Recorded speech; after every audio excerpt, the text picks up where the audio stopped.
sometimes Freako will say the F word, and he'll follow it up with like, "It's okay, I can say." It's okay, I can say that. No, whoever's editing this, me or you, let's just bleep that one out, because I don't want to fucking.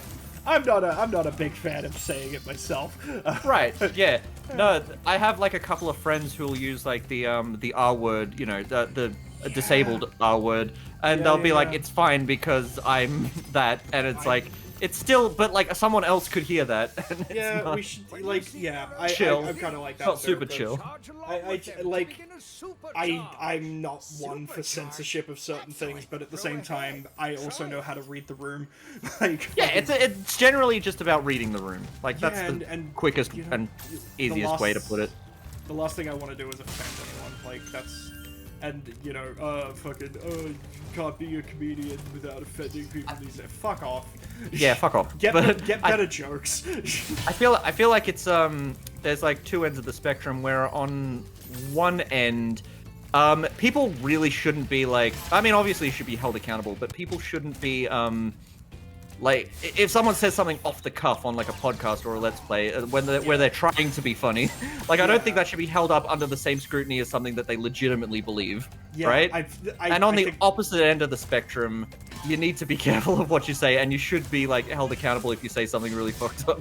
Yeah, I think I remember the Grumps saying like something along the lines of like, we record ourselves every fucking day, and our opinions change on a regular basis. So of course people are gonna think we're hypocrites, and then I think people are gonna change all the time.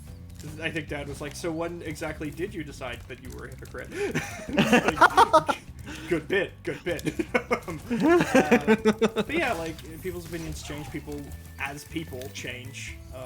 Like I am fucking not the same person I was like 5 or 6 years ago. Yeah. Everyone should be given permission to change and actually have like the space to be able to do that. Some people are going to still like hold like things that you said like 5 or 10 years ago against you, and that's like their prerogative. It's like, you know, it's fine if a few people when I was working for the gamer from I want to say with. I like to pretend it's a little collab. Yeah. Yeah. No, when I was working for the Gamer from Mars on Bits of Animation, we were talking on Discord about like just unrelated shit. And one of the things that I mentioned was just how when you're like live streaming or like you record content like every single day, when you do like off the cuff stuff, there is like a higher percentage chance that you're going to get cancelled for something than someone who like caters their content around like a script or like plans out every individual like part of their content. Just because there is eventually the ratio of stuff that's just out there that you've said is going to be much larger than you can like have any control over. Yeah, and as time moves forward, certain things are less okay to say, and some things are remain as fucking, you know, as okay to say as you want, and it's just like, you can't fucking predict what might offend people in the future, or like... 100 years from now, people are just going to be like, wow, you ate meat? Like, nobody does that anymore. Wow, these guys were talking with their mouths? Jesus Christ. Like, everyone just thinks in thought bubbles these days. You have to play it with your hands? That's like a baby's toy. Oh my god, yeah. I have nieces now, and I want to show them video games when, you know, they're old enough. And I cannot wait for them to think that this gorgeous piece of art that I'm currently, you know, we're currently fucking playing, they'll look at this and be like, that's old. I really want to say... That's fucking old, Auntie Raven. Jesus. I really want to say that stuff like this will be timeless, but I know it won't be. Yeah. Like, not only will graphics get more realistic, but I also feel like cartoony aesthetics will become more cartoony. If that makes any sense. If that makes any sense. No.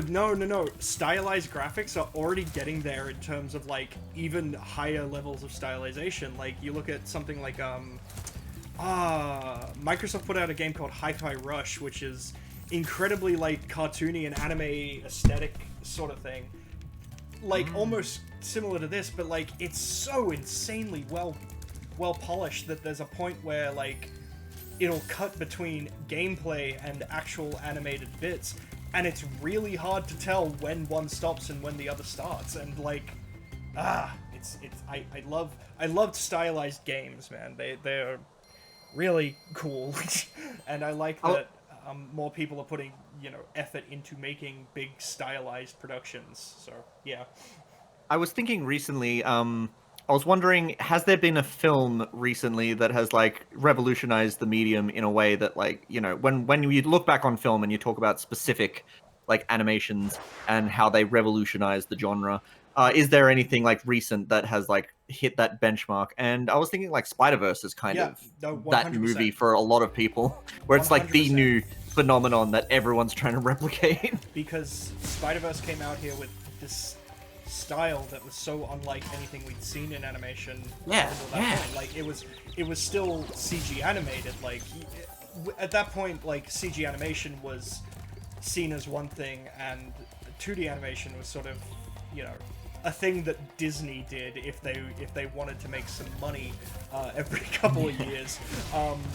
But like Spider-Verse has such a unique style of blending like CG animation with 2D art with like so many different styles all sort of blending into one, to the point that so many other studios were like, oh fuck, we gotta get on this. And now like most animated movies that are coming out, other than what Disney's doing, I guess, have a style are trying to go for big stylization while also Yeah.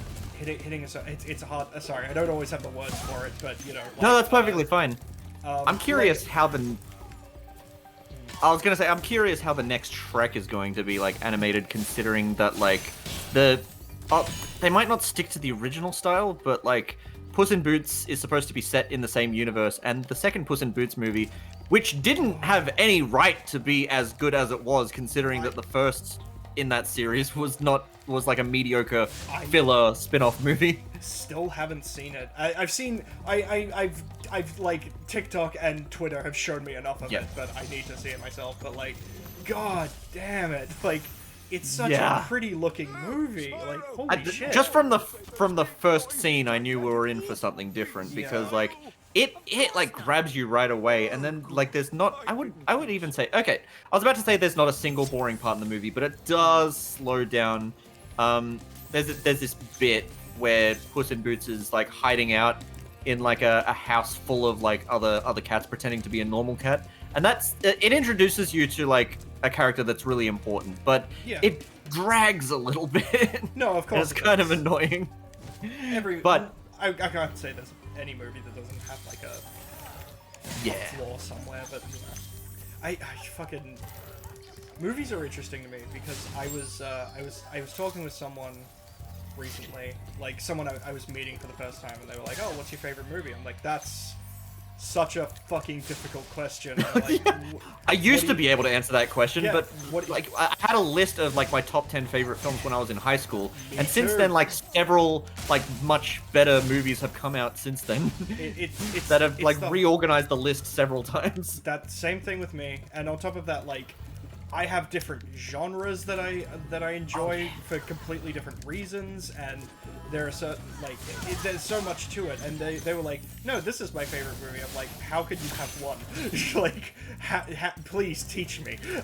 But yeah, it's fucking, because I was staying at I was house sitting for someone recently, and I had nothing to do, so I just scrolled through Netflix and watched some movies, and I found two that I always watch together, like back to back, because they came out in the same year and I watched them around the same time, and they're both like based on true events kind of movies, and I kind of always group them together in my head, and I go back and think, wow, I think these might be two of my favorite films, but god, how can I be sure? But yeah, anyone who's curious, I'm talking about The Big Short, which is about the like three dudes who tried to fuck over, like it's about the global financial crisis, and like three dudes who predicted it and tried to make money off it. Really fucking fascinating film. And the other one is a movie called Spotlight, which is about a Boston newspaper group who broke the story that Catholic priests were doing naughty things with children. Oh shoot, I might have to actually watch these movies. They are fantastic, and they have really good casts, and they feel very low budget, but they're very well produced. And they are possibly two of my favorites, but like also Big Short, you could just watch it because it's funny. Spotlight, you might need to be in the right mindset for it. Yeah. Because holy shit. I just had the realization that there are some movies where, like, I thought, like, they were amazing at the time, but, like, the reason that I thought they were so amazing is because they were the first, like, of that type of movie that I had ever seen. But that there were, like, countless like it. Yeah. I had that with a lot of films. I remember as a teenager, like, I was like, yeah, my two favorite movies of all time are Fight Club and Fear and Loathing in Las Vegas. And now I'm kind of like, I still enjoy those movies, but I've seen a lot that do the same concept, arguably better. Granted, I don't think anyone could match the drug trip that is Fear and Loathing in Las Vegas, but, you know, that's kind of the whole point. There's this really common experience, I feel, when you go to film school, like I did, and and you're like you're being introduced to the other people in the class, and they're like, oh, who are your like favorite directors? And they all have like the same answers. It's like Spielberg, Kubrick, and like, oh, okay, you're one of those film students that wants to like that thinks you're original by like you know imitating the styles of people that everyone else also loves. Yeah. David Fincher, Quentin Tarantino. Yeah. The normies. Yeah, and I still think those directors are very talented, but like, oh, they're great. I not unique to like them though. No. And it's not a personality. No, it's not, and I had to learn that when I was like 20. Fuck. Oh god, no, but Jesus. I'm glad I went from I did. But you know, years ago, consider myself quite the film guy, like, and now I'm just like, I'm just a sweet girl who likes anything that'll make her cry. Well, not quite. It's more a case of like I will watch a film and kind of go like, that wasn't fantastic, but did I enjoy myself watching it? Abso-fucking-lutely. I have this weird feeling when it comes to like film criticism or like just the enjoyment of films, where it's like I feel like I could like state my opinion on a movie, but I also feel like there like 50 other people could have the exact same opinion, and I'm not really saying anything unique. So it's difficult for me to get into the mentality of like, oh, I could be a film critic too, because I'm not sure if I need to be at a certain like in a certain headspace or have a certain like amount of knowledge in order to do it effectively. Or if I'm just, you know, because today anyone can be, literally anyone with a tablet and a phone could be a critic. Yeah, I had an idea to be a critic at one point, and because I loved a nostalgia critic. Actually, it is like legit lost media now. I used to post film critiques to your Facebook. audition for Channel Awesome. God, no! I posted. I remember it, Ralph, and I remember the movies. I used to post film reviews to Facebook to like literally an audience of my fucking some people I went to school with, that sort of shit. Yep. And I thought I was being really nuanced in my reviews, but then I don't have any of them anymore. Like I deleted them off Facebook, and I totally lost them because I thought they were cringe. And I wish I still had them somewhere, but it was all just like, it was always just like, yeah, the CG looks really great, so I'm giving this movie a 9 out of 10. Like, such superficial and shallow shit. Have you seen the GIF from The Flash that's just him putting a baby in a microwave? I've seen it so many times. It's the greatest thing ever. Is that scene like played in reverse in the like? Is that GIF kind of? Yeah, okay. Kind of. Okay, cool. It's like in the film, it's called the baby shower because a hospital, for some reason the babies are like being held on like the 50th floor of a building in this like really big Wayne hospital, and the baby and the building's being attacked, and destroyed, and the babies fly through the windows, and the Flash just looks up and goes, "Baby shower." But like there's Oh my god. and you think he's gonna try and rescue the baby straight away, but there's this thing set up really early on in the movie. Yeah, where he can't use his super speed if he doesn't have a certain amount of calories, right? And he didn't eat breakfast, and he didn't get the candy bar that he wanted when he when he was on his way to the mission. So what he does is there's this vending machine that's also like flying through the window, and instead of rescuing the baby straight away, he punches through the vending machine and just starts eating all the candy bars to like pull his make his speed go back up, like he's a battery or something that needs to be recharged. Yeah. It's so stupid. It really does. But sound there are people who like this movie, and I don't understand, because when I said that I liked Ghostbusters 2016, everyone in the comments was like, "Oh, you got paid to say that." Yeah, no, I enjoyed that movie. I didn't think it was great, but I enjoyed it. No, it wasn't amazing. It wasn't terrible though. Like it's not like the second coming of Satan. So if they'd made the sequel, I think that's the route they were going. No, weren't they planning on bringing back Zool or something? Yeah, I know. That was kind of the joke. Zool, motherfuckers. Zool, motherfuckers.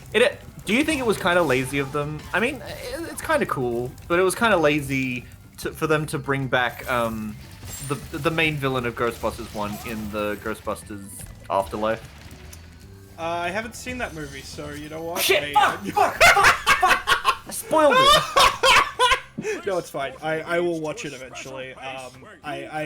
You saw 2016 and you didn't see the good one? I wanted to. Didn't it come out in the middle of fucking COVID and like I was being careful or some shit? I don't know. Came out in like 2021. Okay, fine. Look, I actually haven't been to the movies in a while. Oh really? Like me going. You gotta be selective. I kind of more just like I where I was living the last like 2 years, I did not live particularly close to a theater, so yeah. had to be a little bit like selective with what I was doing. But now like I live like spitting distance from like 2 massive malls that have movie theaters in them, so I can do what I like if I have the money for it. Blowhard. Oh god, we're gonna get up to him pretty soon. Lord, we are powering through this. Yeah, I'm trying to think of the last movie I went to see in theater. Like this Friday, I'm gonna go see Spider-Verse with some friends to celebrate my birthday. Oh, but, awesome. As far as the last movie I think I saw in cinemas, oh god. Holy shit, I actually can't remember what it might have been. I go to the cinemas like so often. I actually feel like I should put a like pause button on myself, because it just I will intentionally go to see movies that I'm not even that like into, because I just like going to the movies. I like the cinema experience a lot. That's very fair. I used to do that a lot more, and then I kind of just like, yeah, I don't know, I just kind of fell out of it. I do remember going through a phase of being more selective with my movies, or not being able to go to the cinema as often. And there was this girl who like asked me out on a date, and we went to see the Dracula Untold movie or whatever it was, the beginning of the Dark Universe. Yeah, and I had never fallen asleep during a movie before, but I genuinely almost like, I'm pretty sure I did during that movie. Did I just entered the same god damn it. I'm sorry. Wait, no, that's the wrong button. What? Did you lose any progress?